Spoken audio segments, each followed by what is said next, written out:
E aí galera, tudo bem? Estamos dando início aqui ao programa nosso Vida do Tatame.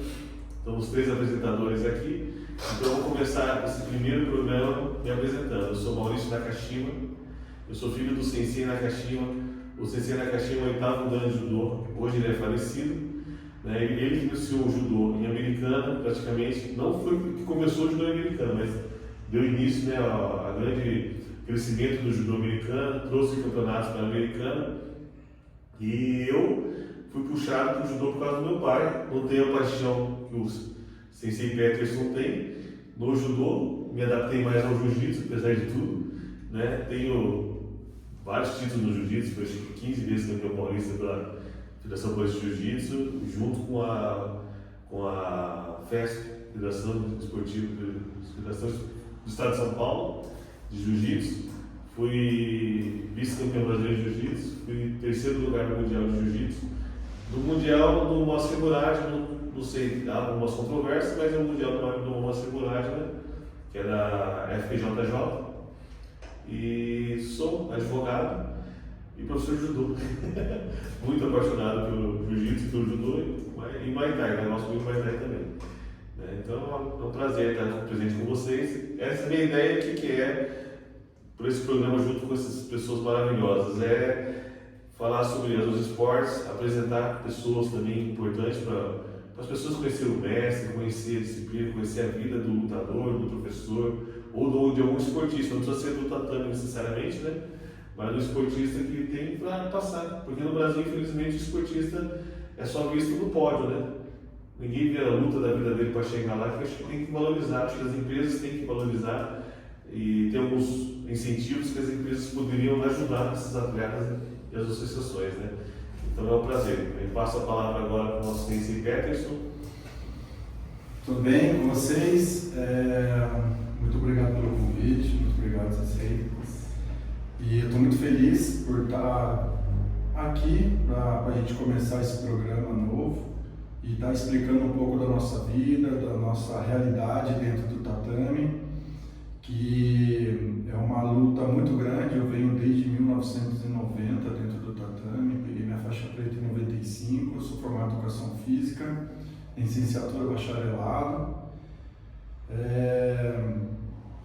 Eu acho que 8 títulos paulista, 7 títulos brasileiro, medalha de bronze no Mundial de 2007, quinta em 2016 e o ano passado, 2024, vice-campeão mundial lá em Las Vegas. Não teve o campeonato júnior, esse mundial, você foi campeão também? Mas foi o mundial no Japão, em 97, 98, que eu fui campeão lá no Japão. Foi legal, né? No Japão, hein? Na Kodokan, lá na casa. Lá na casa. A Kodokan foi lá que é onde tudo começou. Maravilhoso lá. Onde tudo começou. Cara, eu acho assim, eu fui na época bem privilegiado de treinar no Japão, uma coisa que era muito show de bola. Fui lá 2 vezes, fiquei lá 2 anos. Treinando lá, vim pro Brasil depois e até hoje não parei. Bom, esse ano ainda não fiz de competição nenhuma, porque até o ano passado eu estava competindo forte, treinando, competindo e é isso aí. Nossa, eu nunca vi o Peterson não treinar forte. E nem não tá fraco com ninguém, não. Não, o meu judô sempre foi soltinho. É um nível muito alto, né? Soltinho que não existe. E agora nós temos o Sensei, o professor de Jiu-Jitsu, o Digão, né? Tem para amigos e alunos, né? E aí galera, tudo bem? Eu sou o professor Digão, como a Cristina falou, meu nome é Fábio Rodrigo, sou professor de Jiu-Jitsu. Sou formado pela equipe Tosi, sou formado pelo César Tosi, Roberto Tosi. Não tenho tanta experiência de tatame igual os dois aqui, né? Mas assim, estou há 14 anos treinando, né, jiu-jitsu. Tenho 4 anos de faixa preta. E eu fui mais pro lado de dar aula, de participar de campeonatos com os atletas, acompanhando atletas. Então, eu competi só até a faixa roxa e não foquei muito em competição, foquei mais em treinamento, em ajudar o atleta para a competição. Estou muito feliz de estar aqui hoje com 2 feras aqui. Para mim, estou aqui, na verdade, para aprender muito com eles, com certeza vou aprender muito. E arte marcial unindo, os esportes têm que ficar unidos e nós estamos aí para entregar o melhor para vocês. Bom, uma pergunta que me incomoda dizer, mas hoje no primeiro programa vamos cutucar isso, depois a gente cutuca os entrevistados, né? Hoje em dia a gente está vendo a falta de hierarquia e a falta de respeito no tatame, né? Eu passei por isso já, acho que é uma coisa chata porque a gente gosta dos alunos, né? Tem consideração para o professor ou para o aluno que está com a gente lá, mas chega um momento que você vê que falta um pouco de respeito, né? Ou então, não sei se eu estou achando excessivo respeito, né? Porque na minha época, tudo que se fazia perguntava para o sensei, né? Hoje eu dou um pouco mais de liberdade, para ir no banheiro, por exemplo, não precisa perguntar para o sensei, para voltar, não precisa perguntar para o sensei, pode assumir no tatame novamente. Eu não prego tanta rigidez, talvez seja um erro meu, talvez eu tenha perdido esses alunos, né? Mas eu vejo que sempre que eu dei aula também, todos os meus alunos respeitavam como sensei, pediam opinião, fosse fazer algum evento, falava, entrava no campeonato, subia no tatame certinho, não ficava nervoso, se perdia, jogava tudo, sabe, aquelas coisas assim, porque o judô você tem que cumprimentar, porque como meu pai sempre falava, né? Quando a gente cumprimenta outro adversário, está agradecendo ele por competir com você, né? Você não vai competir só com não é uma coisa só de prática fazer, é uma coisa que vem de uma hierarquia, vem de uma tradição, né, fazer, né? E o que vocês dois acham hoje em dia sobre isso? No passado era muito mais rígido a hierarquia. Eu venho dessa fase de hierarquia, até eu sou chamado de professor militar, né, de soldado. Não porque eu fui do exército, mas assim, sempre respeitei a hierarquia, né? Peço para entrar quando eu vou fazer Gil. Recentemente eu peguei a marrom de Gil, né, quando eu voltei no Mundial. Mas eu ergo a mão, eu não entro, quando não era faixa preta, quando eu tô com a minha faixa preta dentro do tatame de Gil, mesmo assim eu peço para entrar, porque eu sei que tem uma pessoa mais graduada que eu dentro do tatame, cumprimento todos os atletas, primeiro eu era aqui para os faixa pretas, depois eu vou para os faixa menos graduados. No judô a mesma coisa, eu sempre prezei por isso, sempre quis isso. No judô, eu, por ser preta já antigo, eu já entro e eu não peço a permissão do sensei, né, que está ministrando a aula, mas eu entro no tatame, a primeira pessoa que eu tenho que cumprimentar são os mais graduados, aí eu vou por sequência cumprimentando. Dos outros, do judô, dos alunos do Gil, já não cumprimento todos, né? Porque eu estou entrando agora nessa fase do Gil, quero pegar a faixa para Gil também. Mas se perdeu muito essa disciplina, essa hierarquia. A gente vê hoje professores sofrendo porque aluno está batendo de frente com o professor, né? Você está ensinando uma técnica, isso não funciona, isso está errado, né? Então, assim, a gente tem que ter o discernimento de entender, né? Mesmo sabendo teoricamente na tua cabeça que está certo, mas tem que entender o que o técnico está passando, né? Uma coisa que eu aprendi muito com o seu pai é que ele falava assim para mim, e eu jogando todo mundo, indo para competição, brigando igual para igual, eu falei, tá ruim. Mas como assim vocês sei? Tá ruim, treinar mais. E treinava, sempre me motivou. Mas tá ruim, treinar. Aí eu fui campeão paulista, né, uma vez, aí eu cheguei para ele, né, ele com o Edson estava na coisa, eu falei assim, e agora, melhorou? Ele falou assim, tá ruim ainda, mas para ele chegar no, como é que ele falou certinho? Ele falava assim, tá ruim ainda, mas para ele chegar no seu ruim, ele precisa treinar muito. Então assim, sempre motivando, nunca dando assim, o spoiler falava assim, ó, tá bom, porque o atleta nunca tá bom. O atleta ele tem que sempre estar treinando, ele tem que sempre estar respeitando o sensei e os adversários dele, né? Porque assim, é mais gostoso você ver uma chave numa competição cheia do que esvaziada, né? Então assim, né? Você não vai na competição pela medalha, lógico que faz parte da competição, mas você vai para a competição para lutar. Se não tiver competidor, não é competição, né? Então, e se você não tiver o respeito, porque aquela pessoa também treina para estar ali, né? Não chegou e falou assim, eu vou entrar por entrar, não existe isso. dentro da arte marcial. Então, se ele está ali, porque ele treinou. Ele tem um técnico, ele tem uma equipe, ele tem que ter a hierarquia para respeitar aquilo. E se perdeu muito, hoje eu sou professor de escola, né? Então assim, eu dou aula em 3 escolas. Eu dou aula na escola de cadete, 2 em Paulínia e uma no Pedro Rafael. E sempre, agora eu como professor, vendo a maturidade dos novos alunos, eles estão perdendo mais o respeito ainda pelos professores, né? Então assim, se perdeu muito. E assim, eu quero, dentro do tatame, se o aluno ele vai pedir para tomar água, eu acho que ele tem que pedir. Porque ele tem que mostrar que tem alguém ali, que tem autoridade com ele, porque ele é responsável por ele. Se acontece alguma lesão dentro do esporte, quem responde primeiro é o professor, porque ele machucou. É verdade. Então a gente tem que ter esse cuidado com o aluno. Então o aluno tem que ter esse respeito, esse cuidado com o professor também. Né, Diogo?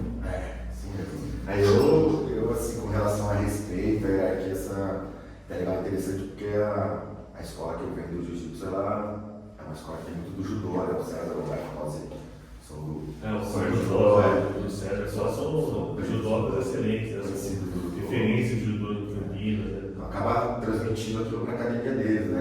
De jiu-jitsu. Então, lá, eu falo para você, eu nunca entrei no tatame sem pedir autorização, ou sair, eu fui beber água, qualquer coisa que aconteça, permissão para entrar, permissão para sair. Às vezes chega um pouquinho atrasado, o César está mostrando a técnica, até ele não olhar para você, não entra no tatame.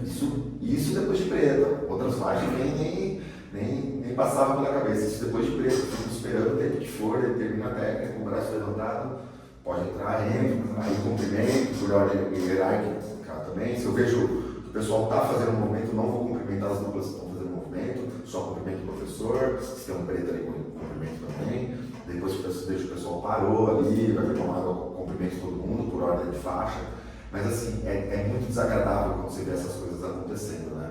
Porque você está acostumado a ver aquilo e essa é a beleza da arte marcial, né? Isso é escola de criança, por exemplo, é isso, os pais procuram nosso trabalho para o filho aprender a respeitá-los, às vezes, respeitar o pai mesmo, respeitar o direito, respeitar a avó, respeitar o vizinho, e a gente tem essa obrigação de ensinar isso, e tem muitos professores, faixa pretas, que deixam isso de lado. Não esquecer. E eu comecei a dar aula faz pouco tempo em escola de criança, não dava aula para criança, tinha eu. Minhas primeiras experiências com crianças não foram com auxiliar, eu ia numa boa. O César dando aula, eu de auxiliar, ali, ajudando, ia numa boa. Quando eu peguei as primeiras aulas, assim, eu receoso com criança, eu sofri um pouquinho, travei aquilo, fiquei um ano de prenda assim, dar aula para criança e comecei a ter as crianças lá na BB, uma criança no dojo, e aí eu peguei uma escola de criança para dar aula, essa curricular.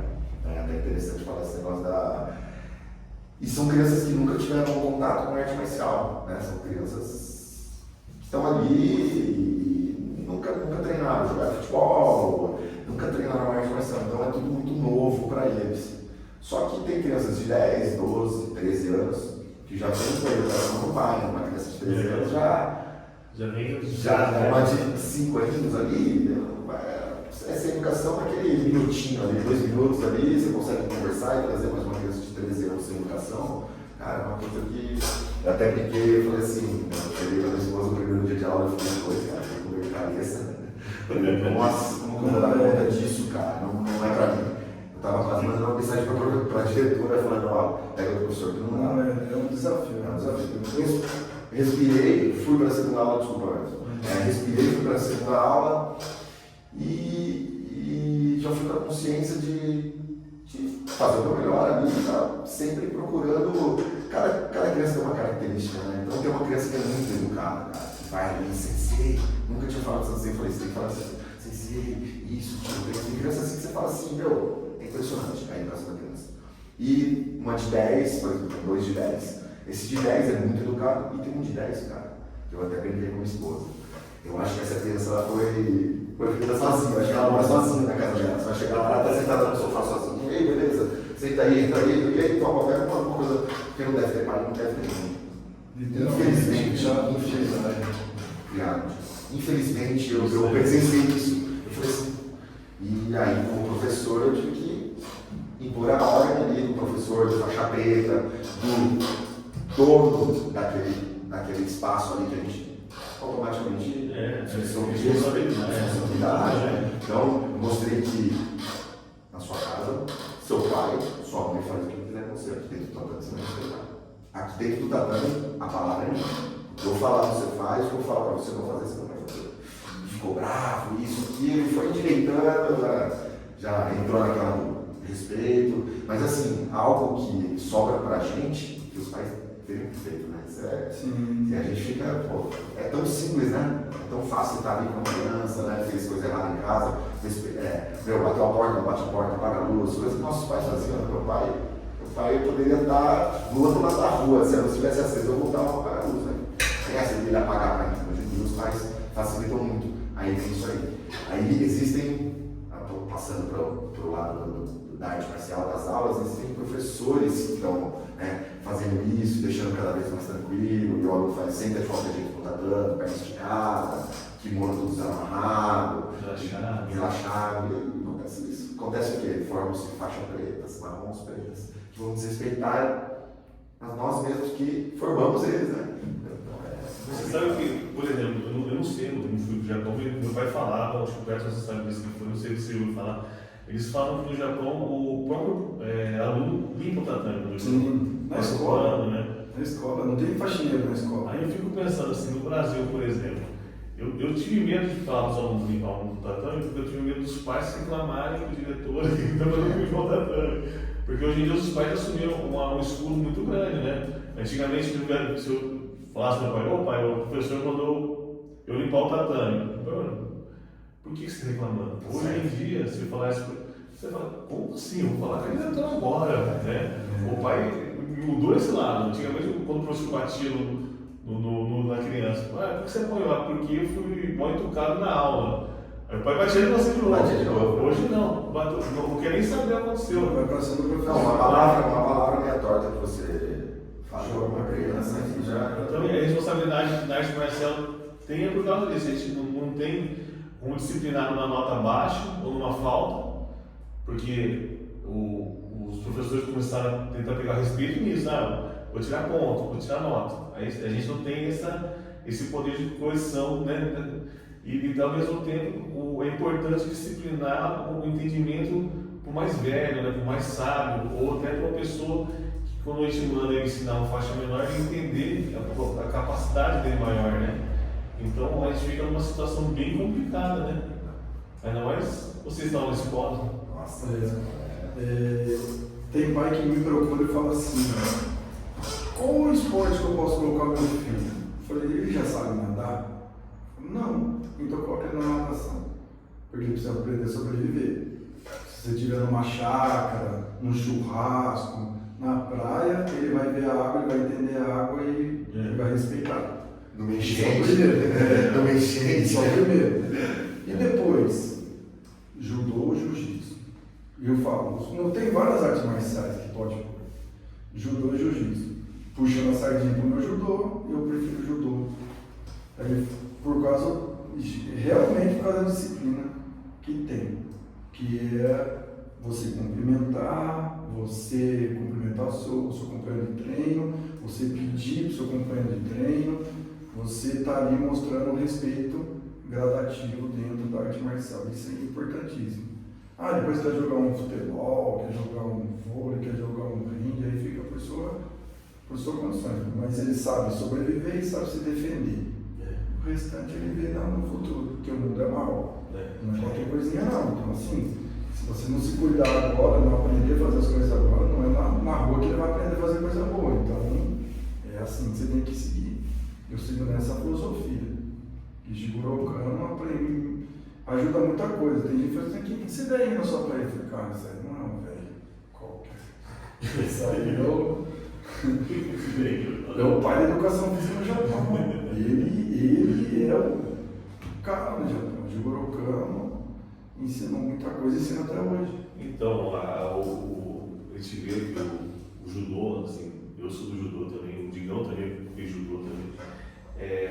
O judô ele teve uma influência muito grande nas artes marciais, né? Porque até uma vez eu estava conversando no WhatsApp, tem o Robertão, que é o professor de Gil, né? Vocês conhecem o Robertão? Ele estava conversando com o Olívio. Esse negócio de faixa, quem que inventou esse negócio de faixa do judoca já recebeu o primeiro dano? No faixa preta do judô você já ganha o primeiro dano. Né? Do Gil não, você recebe a preta crua, né, lisa, aí depois você vai recebendo os graus. E no karatê também, o primeiro dano. Quem inventou isso aí foi quem inventou a faixa, foi o Jigoro Kano. Então ele acha que o faixa preta já sabe mais do que devia saber, assim, tem um conhecimento maior, então ele recebe um dano. Por isso que ele recebe já um dano, sabe? Então até tinha falado para ele, até quando eu comentei, eu falei, nossa, eu não sabia que o Jigoro Kano que criou a faixa. Quando ele começou a exportar o judô, a arte marcial, né? Eu acho que o judô foi a primeira arte marcial até a grandiosidade no mundo todo. Tanto é que o judô é a mais praticada no mundo, é o judô. Tanto é que tem maior de praticantes. E eu não sabia dessa grandeza toda da graduação. Eu falei, nossa, o Jigoro Kano é uma coisa que nem o judoca sabe. Legal. Isso daí. Mas até voltando um pouco no lance do respeito, dos alunos que têm falta de respeito e da gente tentar contornar isso, porque o tempo é outro, né?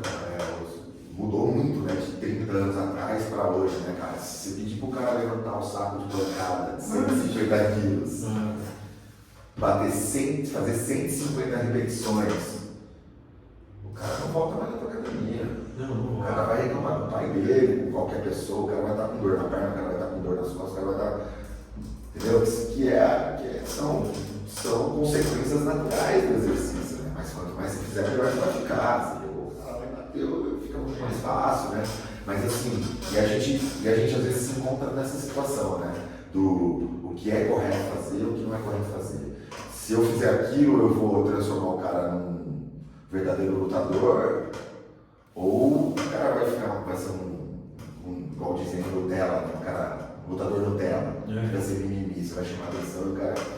Então a gente fica às vezes nessa da mensalidade, do aluno, do inscrito, da mensalidade. Se eu falar, o cara sai aí, né? Se eu falar, o cara sai. Então a gente fica meio nessa balança de não perder o cara e tá ensinando a coisa certa, né? E hoje ele tem os campeões de academia, né? Tem. Aquele que ganha rola e acha que é campeão, né? Tudo, né? Não, tem os médicos que pensam que é campeão mundial, pô. Só que você não foi campeão mundial. Você só ganhou dele, né? Você só ganhou de todo. Filmado, a IPTV filmou, né? O cara me ganhou de mim no treino, cara. Foi pro regional, lembra? O regional lá, não. Mas tem por isso ele postou. Quer postar? Já postou? Não tinha postagem. A gente tem esse vídeo, mas tem cassete ainda. A gente tem Mas cassete. hoje já Mas postado. ele tem. Tá com o Everaldo, Tá com o Everaldo, né? Se é isso aí, o cara já tinha postado. Aí o cara deu uma entrevista, né? Nossa, Lá em Mocó.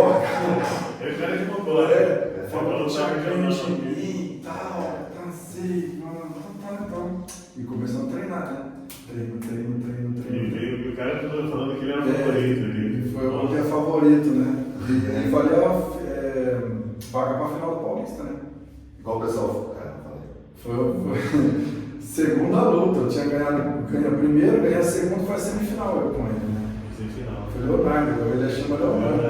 Verdade. Aí ele pegou no meu kimono assim, cara, do jeito que ele veio, cara, ele tava tão leve aquele dia. Foi uma coisa muito louca. Aí eu peguei e fiz assim com ele, assim, ó. Aí o cara falou que eu até limpei o tatame, né? Foi que eu passei a mão e fiz pau! E falei, não falei nada, baixei a cabeça. Aí depois os caras foram entrevistar ele de novo, né? Eu falei, ele tava no dia dele. E esse eu acho que é tava no dia dele. Tava no dia dele, né? Tava no dia dele, né? É igual o pessoal fala no campeonato. Nesse dia ele deu um ultimata junto com o ultimata. Ele deu para um lado e no ar virou para o outro lado do ultimata. Ultimato. Foi muito Caraca, cara. É igual o pessoal fala no campeonato de Gil pra consolar o cara que perdeu. Tá vendo que você perdeu pro campeão?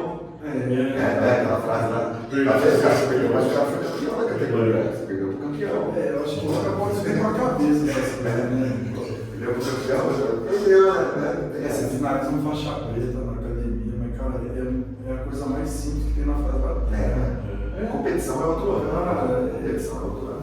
A gente mesmo, às vezes, deixa ele pegar, até pra pra gente aprender, faixa marrom, faixa roxa. Mas é competição. É lógico, você vai, tipo, eu como faixa preta de judô, eu chego na academia, vamos treinar, né? Mas quando eu chego na academia de judô, eu não posso falar mais isso, eu sou marrom. Eu quero lutar com aquele preto, eu quero aprender, mas eu não posso chegar lá, vamos lutar, não, cara, ele que tem que me convidar, eu também tenho que respeitar isso, entendeu? E o Vagnão, mano, a coisa fala assim, os caras perdem muito com você na academia, porque todo mundo tem medo de lutar com você, cara. Cara, você dá o gosto no chão, você dá o timata no chão, cara, o que acontece? Harai gosto no chão, o cara tá lá, você dá um harai gosto e prende o cara, depois você começa a trabalhar. Pô, mas é o que eu sei fazer, cara. Aí os caras ficam nervosos assim, né? Eu falei assim, não, cara, mas quando eu tô no Gil, eu só faço Gil. Eu respeito. Aí o cara puxou, eu vou pro chão. Mas ali no chão acontece tudo, né? Sobe o braço, sobe o pescoço. Você quer ficar duro também, E porque... agora você é marrom, sobra a pé, sobra o joelho. então, isso pegou. Ixi. E o Marcelo Ferreira? Marcelo Ferreira pegaram o joelho dele. Nossa, mano. Ele ia competir. Pegava o joelho. Quando ele ia competir, aí ele falou uma pessoa, não falou o nome da pessoa. Você não vai falar, não esquece. Aí a pessoa, ele falou com a pessoa, é a faixa maior, é a faixa de jiu-jitsu e judô. Eu tava treinando pro Paulista. Não dá chave de joelho em mim não, porque eu vou... Não, foi mão de vaca. É, mão de vaca. Porque eu vou competir e tal, né? Mas você já era graduado no judo? Não, é faixa Não, branca. é faixa branca. É? Aí a pessoa falou pra ele, não dá tal queda também, porque eu tenho quadril com joelho ruim, alguma coisa assim. E ele falou que ele tinha um joelho ruim, eu falei assim, então não me dá mão de vaca. Falei desse jeito. Aí ele jogou um monte de vezes o cara sem pegar o joelho, aí o cara sacanagem pegou mão de vaca e machucou. Aí não lutou o Paulista. Não lutou por causa dessa lesão? Mas imagina, lutando o tempo todo, porque eu tô meio por fora um pouco dos judô de negócio de campeonato. Né? Naquela época era o regional, aí o Paulista do interior e o Paulista. Então você tinha todas as etapas para chegar no Paulista. Né? Era muito chato, não sei onde classificava 4 do regional do estadual, classificava 3, não, 2, né? O campeão, o vice.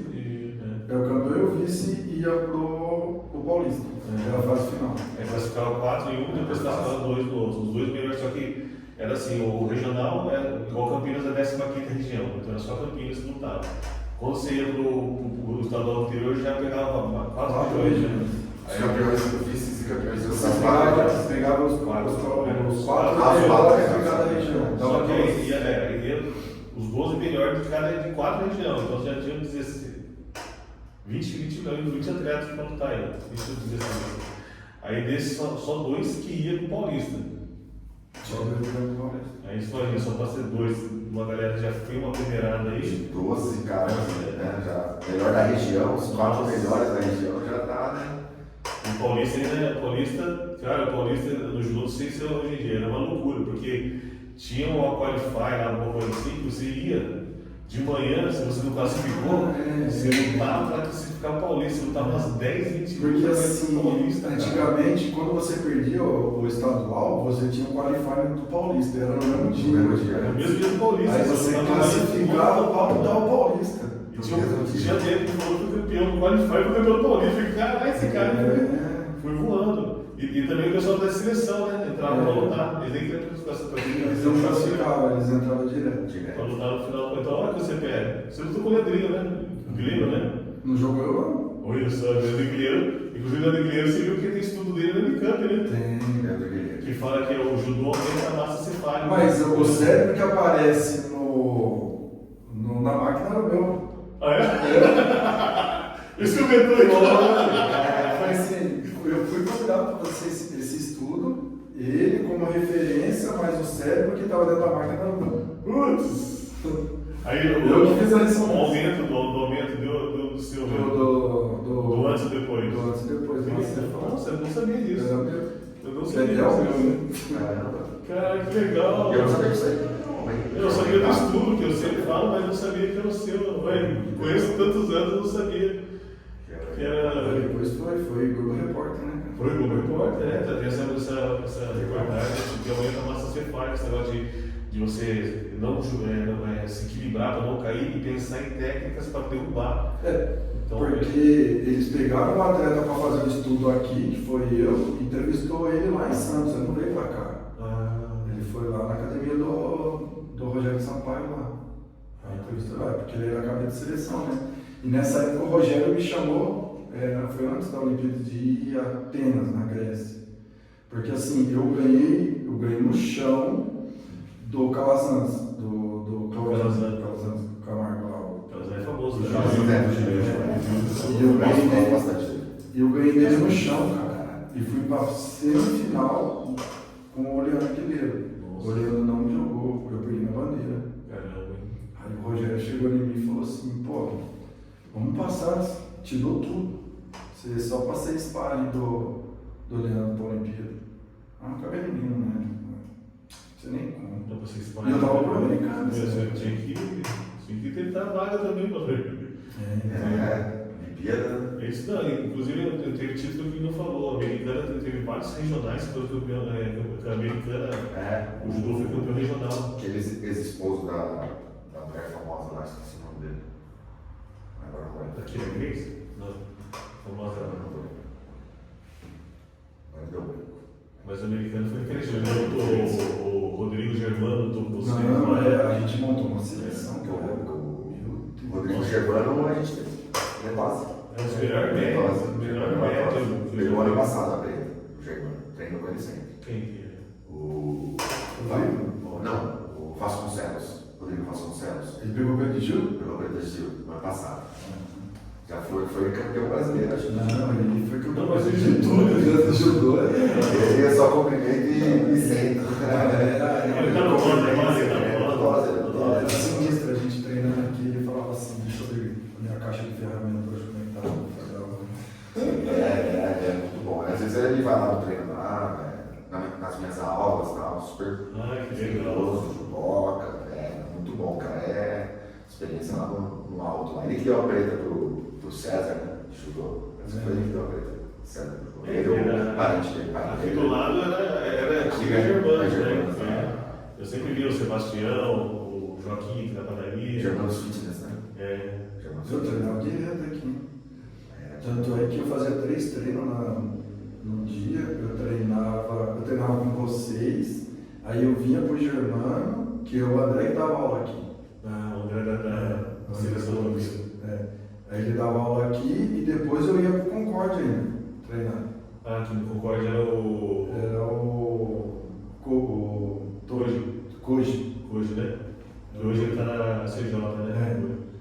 O André Gomes, só para não confundir, o judô tem o André Gomes, que é da seleção de judô, né? E também que eu penso tem o André Gomes, que é famoso, que é do Muay Thai. Então tem 2 André Gomes. Mas são outros André Gomes. Né? E eu fazia 3 treinos. Aí um dia o campeão mundial da Tunísia estava aí, a seleção da Tunísia estava aí, e eu estava treinando demais nessa época. Eu trabalhava no aeroporto, né? Aí eu saía do treino e ia trabalhar à noite ainda. Nossa. E de manhã fazer faculdade. Então era assim, eu saía do aeroporto, ia para a faculdade, aí eu ia descansar, eu ia para sua casa, a gente treinava. Ou aqui na Chacarabara, que eu tinha também, como tinha aqui. E depois aí eu ia pro Germano, e depois eu ia pro Concorde, depois saía do Concorde e ia para Viracopos. Nossa. E hoje as crianças falam assim, nossa, tem que estudar, tem que treinar ainda. Tem que estudar, tem que treinar, tem que arrumar meu quarto. Porque eu faço musculação, nossa, já treinei hoje, eu falo, nossa, eu nunca fiz musculação na minha vida, treinando judô. Só depois de velho, né? Mas mesmo fazendo preparação do Mundial ano passado, eu tinha um nutrólogo, né? Ele fez toda a minha alimentação bonitinha, eu seguia tudo, perdi. Porque assim, a gente ganhou muita massa para lutar os jogos. Eu lutei os jogos regionais, eu fui por Rio Claro e a gente foi campeão. E eu tava com 98 quilos. Só que era 90 quilos no Mundial. Então eu tinha de julho a novembro para perder praticamente 10 quilos, porque eu fiz 87 lá. Aí eu peguei e fiz a restrição toda do que ele passou para mim e falou, você tem que fazer musculação. Mas aí eu pensando comigo, falei, é melhor eu ter pulmão do que músculo. Porque eu tinha que perder muito peso. Eu sei que musculação também perde peso. Mas perto do cardio não tem igual. Você precisa de mais resistência do que Precisa de mais explosão. resistência do que explosão, ainda mais lutando no máximo. Se você assistir a minha luta contra o americano, cara, o americano depois dele vir me ver, Deus, parabéns, cara. Ele falou assim, você tem 4 pulmões. Não é possível, cara. Que ele fica acabado, eu fico inteiro. Porque na minha semifinal eu entro inteirinho. Tanto é que o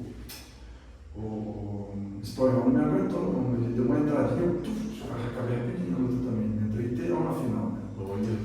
E aí eu falei, era melhor eu treinar cardio e estar com o pulmão melhor que, cara, eu sempre gostei de fazer isso. Eu acho que é desde moleque, né? Hoje em dia eu falo, é mais fácil, é melhor você estar no peso ideal, treinar musculação e entrar mais forte para lutar. Show!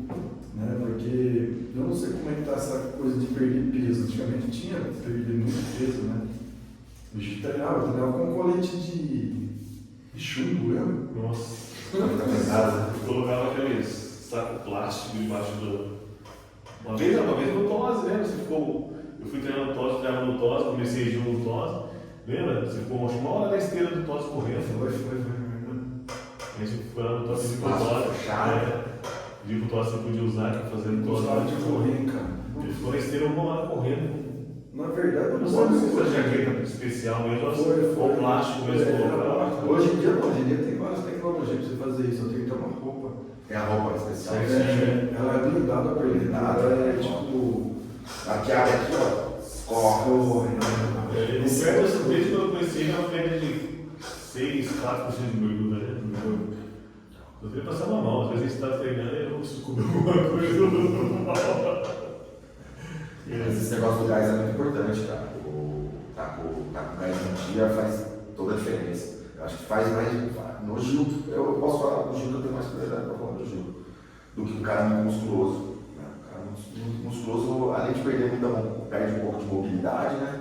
Precisa estar de chão, tá se livrando.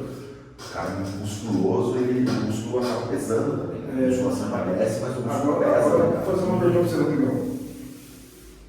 Fazer volume no judô, no jiu-jitsu, é igual fazer no judô, vamos supor assim, volume no judô que eu falo, você faz uma luta de 4 minutos, você joga 2 minutos, 1 minuto e meio só no gás. No jiu-jitsu dá para fazer isso no chão? Para minar um cara muito mais forte, porque você sabe se encostar nele, ele vai te dobrar, ele vai fazer o que você quiser com você. Mas dá para ir minando, né? Dá para ir minando, dá para segurar legal, dá para tirar o índice de força do cara ali no começo. Para você fazer ele cansar. Isso, fazer ele cansar é o que eu faço. E eu passo isso muito para atleta competidor, né? Porque são 5 minutos, algumas competições 6 minutos da luta. E nos primeiros 3 minutos a força está muito igualada, né? Desigual, a força está muito igualada. Você vai ficar trocando força com o cara ali 3 minutos. Eu falo assim, cara, começa a lutar a partir do 3º minuto.